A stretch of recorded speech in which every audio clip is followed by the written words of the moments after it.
दोस्तों, आज की ये वीडियो पंचायती राज व्यवस्था पर है जो किसी भी एग्ज़ाम के लिए बहुत ही इम्पोर्टेंट है। इससे प्रश्न पूछे ही जाते हैं। इस वीडियो में पंचायती राज व्यवस्था के बारे में संपूर्ण जानकारी दी जाएगी, इसलिए वीडियो को अंत तक ज़रूर देखें। तो चलिए दोस्तों शुरू करते हैं। नमस्कार दोस्तों, मेरा नाम है राहुल कुमार और आप देख रहे हैं मेरा यूट्यूब चैनल यूट्यूबर गुरु। चलिए दोस्तों शुरू किया जाता है पंचायती राज व्यवस्था के बारे में। सबसे पहले है, यह त्रिस्तरीय ढांचा है जिसमें ग्राम, तालुका एवं जिला आते हैं, यानी कि ग्राम पंचायत, क्षेत्र पंचायत और जिला पंचायत। आगे देखते हैं, बलवंत राय मेहता समिति की सिफारिशों के आधार पर इसे लागू किया गया और ये समिति 1957 में गठित की गई थी। तत्कालीन प्रधानमंत्री पंडित जवाहरलाल नेहरू द्वारा इसको प्रथम बार लागू किया गया और ये लागू हुआ राजस्थान के नागौर जिले में 2 अक्टूबर 1959 को। इस समिति का उद्देश्य, माफ़ कीजिएगा, इस समिति का नहीं, पंचायती राज व्यवस्था का उद्देश्य जनता को विकासमूलक प्रशासन में भागीदारी योग्य बनाना। पंचायती राज व्यवस्था का इतिहास देखते हैं। ऐसा कहा जा सकता है कि पंचायती राज व्यवस्था का उल्लेख वैदिक काल से ही मिलता है। सर्वप्रथम ऋग्वेद में सभा एवं समिति शब्दों का उल्लेख मिलता है जो लोकतांत्रिक स्वायत्तशासी संस्थाओं का उल्लेख करता है। पंचायती स्तर की ये इकाइयाँ आदिकाल से निरंतर किसी न किसी रूप में कार्य कर रही हैं। भारत में स्थानीय स्वशासन का जनक लॉर्ड रिपन को माना जाता है। दोस्तों, ये लाइन बहुत ही इंपॉर्टेंट है और इस बारे में कई बार भी पूछा जा चुका है कि भारत में स्थानीय स्वशासन का जनक किसे कहा जाता है, तो इसका आंसर हो जाएगा लॉर्ड रिपन। तो ये चीज़ याद रखिएगा। और आगे है, 1882 में तत्कालीन वायसराय लॉर्ड रिपन ने स्थानीय स्वशासन के लिए एक प्रस्ताव पेश किया जिसे मैग्ना कार्टा कहा जाता है। तो इस बारे में भी दोस्तों पूछा ही जाता है कि मैग्ना कार्टा क्या चीज़ है, तो इसके बारे में आप याद रखिएगा। पंचायती राज का विकास देखते हैं कैसे कैसे हुआ।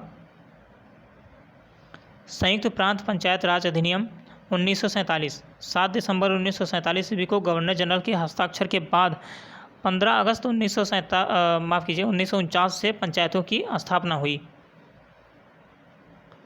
पंचायती राज एवं सामुदायिक विकास मंत्रालय की स्थापना 1952 में हुई, जिसके प्रथम मंत्री एस के डे हुए।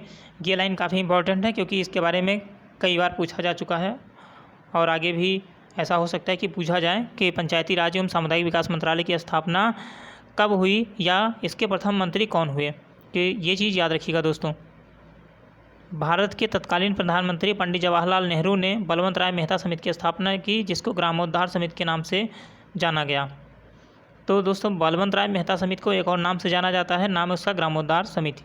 ये चीज़ ज़रूर याद रखिएगा क्योंकि इसके बारे में भी कई बार पूछा जा चुका है। और दोस्तों, वीडियो अगर पसंद आ रही है तो प्लीज़ लाइक कीजिए, शेयर कीजिए। आगे बढ़ते हैं दोस्तों। बलवंत राय मेहता को पंचायती राज का शिल्पकार या वास्तुकार कहा जाता है। इस बारे में भी दोस्तों कई बार पूछा जा चुका है कि पंचायती राज व्यवस्था का शिल्पकार या वास्तुकार किसे कहा जाता है, तो ये हो जाएगा इसका आंसर बलवंत राय मेहता। आगे देखते हैं, राष्ट्रीय विकास परिषद यानी कि एनडीसी द्वारा 12 जनवरी 1958 को बलवंत राय मेहता समिति ने पंचायती राज की त्रिस्तरीय प्रणाली का सुझाव दिया, जो कि स्वीकार किया गया। आगे देखते हैं, बलवंत राय मेहता समिति की सिफारिशों के आधार पर सत्ता के विकेंद्रीकरण के सिद्धांतों के अनुरूप उत्तर प्रदेश क्षेत्र समिति एवं जिला परिषद अधिनियम 1961 क्रियान्वित किया गया। केंद्र सरकार ने दिसंबर 1977 में अशोक मेहता की अध्यक्षता में 13 सदस्यीय पंचायत राज समिति का गठन किया और 1978 में मेहता समिति ने द्विस्तरीय पंचायत व्यवस्था यानी कि प्रथम स्तर जिला और द्वितीय मंडल की स्थापना की सिफारिश की। दोस्तों, ये भी कई बार पूछा जा चुका है कि किस समिति ने द्विस्तरीय पंचायती राज व्यवस्था का सुझाव दिया, तो ये हो जाएगा अशोक मेहता समिति ने। आगे बढ़ते हैं दोस्तों।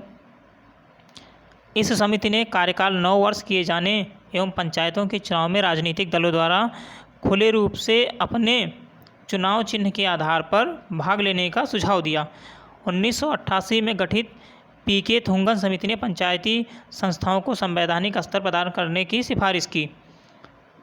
ये भी काफ़ी इम्पोर्टेंट है कि 1988 में किस समिति ने पंचायती राज व्यवस्थाओं या पंचायती संस्थाओं को संवैधानिक स्तर प्रदान किए जाने की सिफारिश की, तो ये याद रखिएगा, पीके थुंगन समिति होगा इसका आंसर। और उसके आगे देखते हैं इसी समिति की सिफारिश पर राजीव गांधी के कार्यकाल में 1989 में पंचायतों को संवैधानिक दर्जा प्रदान करने के लिए 64वां संविधान संशोधन विधेयक संसद में प्रस्तुत किया गया, जो पारित नहीं हुआ। यानी कि उस समय ये संवैधानिक दर्जा इस समिति की सिफारिशों के आधार पर नहीं मिल पाया पंचायती राज व्यवस्था को। आगे देखते हैं। तत्पश्चात नाथूराम मिर्धा समिति की सिफारिश पर संसद द्वारा पारित 73वें संविधान संशोधन अधिनियम 1993 से पंचायतों को संवैधानिक दर्जा दिया गया। इस संशोधन के द्वारा संविधान में 11वीं अनुसूची तथा कुल 29 नए विषय सम्मिलित किए गए। आगे देखते हैं दोस्तों। पंचायती राज को संवैधानिक दर्जा देने के लिए 72वां संविधान संशोधन लोकसभा में प्रस्तुत किया गया, जो बाद में 73वां संविधान संशोधन 1992 के रूप में 24 अप्रैल 1993 को पूरे देश में लागू हुआ। और इसी के बाद से हर वर्ष 24 अप्रैल को पंचायती राज दिवस मनाया जाने लगा। तो ये भी क्वेश्चन आता है दोस्तों कि पंचायती राज दिवस कब मनाया जाता है, तो इसका आंसर हो जाएगा 24 अप्रैल। ये काफ़ी इंपॉर्टेंट है, इसको भी याद रखिएगा। आगे देखते हैं दोस्तों। इस संविधान संशोधन के द्वारा संविधान में भाग 9 अनुच्छेद 243 ए से 243 ओ तक जोड़कर पंचायती राज संस्थाओं को संवैधानिक दर्जा प्रदान किया गया। इसके अनुच्छेद के बारे में भी पूछता है या कौन से भाग में है ये भी पूछता है, तो ये भी याद रखिएगा, ये भी काफ़ी इंपॉर्टेंट है। आगे देखते हैं। संयुक्त प्रांत पंचायत राज अधिनियम 1947 तथा उत्तर प्रदेश क्षेत्र समिति तथा जिला परिषद अधिनियम 1961 में संशोधन कर राज्य में तीनों स्तर की पंचायतों यानी कि ग्राम, क्षेत्र व जिला पंचायत में एकरूपता लाते हुए निम्नलिखित व्यवस्था की गई। देखते हैं दोस्तों कौन कौन सी व्यवस्था की गई। सबसे पहली है पंचायतों का गठन और संरचना। दूसरी है अनुसूचित जनजाति, पिछड़े वर्ग तथा महिलाओं के लिए आरक्षण। तीसरा है पंचायतों का निश्चित कार्यकाल। और आगे है चौथा पंचायतों के कृत्य, शक्तियों और उत्तरदायित्व का विस्तार। पांचवा है राज्य निर्वाचन आयोग का गठन। और छठा है राज्य वित्त आयोग की स्थापना। आगे देखते हैं दोस्तों।